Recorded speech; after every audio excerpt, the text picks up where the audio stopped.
তৈরি পোশাক শিল্প এবং বিশ্বমানের পণ্য উৎপাদনে এখনও বাংলাদেশে রয়েছে অপার সম্ভাবনা।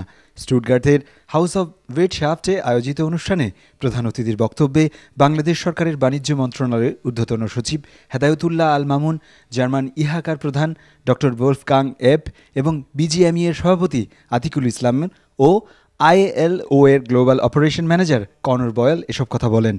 বক্তারা বলেন, বিশ্ব বাণিজ্যে জার্মানি বাংলাদেশের দ্বিতীয় বৃহত্তম অকৃত্রিম বন্ধু। তবে বিগত বছরে দেশের বিভিন্ন প্রতিষ্ঠানে অনাকাঙ্ক্ষিত ঘটনায় দেশের ভাবমূর্তি কিছুটা হলেও কমেছে বলেও সবাই উল্লেখ করেন। এখন গার্মেন্টস সেক্টরে জার্মানি এখন সেকেন্ড লার্জেস্ট ডেস্টিনেশন হয়েছে বাংলাদেশিদের জন্য।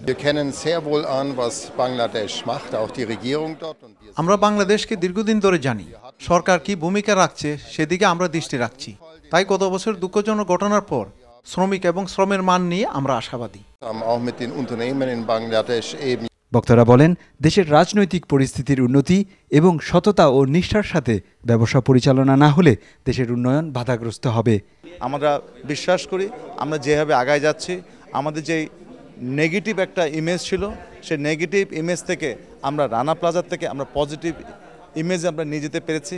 এটা আমাদের সবচেয়ে বড় মূল্যায়ন। More about Bangladesh, bring more delegations to Bangladesh and work closely in order to create products which are competitive and high of quality. So the image and the brand made in Bangladesh should increase. আসলে আমাদের আসাটা দরকার ছিল, কেন আমরা এখানে আসার পর দেখলাম ওদের যে মনোভাবটা আছে আমাদের রানা প্লাজার পরে। অনেকেই জানে না যে রানা প্লাজার পরে আমাদের দেশে যে গার্মেন্টস সেক্টরে যে ইমপ্রুভমেন্টটা হয়েছে, যে অ্যাকর্ড অ্যালিয়ান্স প্রত্যেকটা ফ্যাক্টরি চেক করার পরে হয়তো 1% 2% ফ্যাক্টরিতে প্রবলেম ছিল। এই জিনিসগুলো এখানে আসলে এদের সাথে আলাপ না করে না বললে ওরা জানতে পারতো না। এটা খুবই দরকার ছিল। এবং সাথে আমি একটা অ্যাড করবো, আজকে সকালে আমরা এই প্রভিন্সের মিনিস্টার যে আছেন ইন্টারন্যাশনাল অ্যাফেয়ার্স, ওর সাথে আমাদের মিটিং ছিল এবং ওনাকে দেখা গেলো যে ওনাদের অনেক ডেফিসিট আছে, জানেই না যে আমাদের দেশে কী হচ্ছে। এই জন্য আমাদের মাঝে মাঝে এই ধরনের অনুষ্ঠানগুলো করা দরকার, যাতে আমাদের নিজেদের স্বার্থে এটা করা দরকার। আমাদের কাজ হলো এই প্রকৃত তথ্যগুলা বা আমরা যে কারেক্টিভ মেজারগুলো নিচ্ছি বা সরকার নিচ্ছে বা প্রাইভেট সেক্টর নিচ্ছে, সেইগুলো আমরা পশ্চিমা জগতে বিশেষ করে মিডিয়ায় তুলে ধরতে হবে।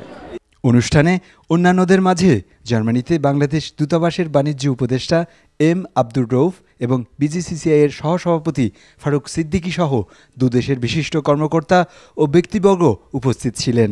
জার্মানির স্টুটগার্ট থেকে বিটু বড়ুয়া, চ্যানেল 9।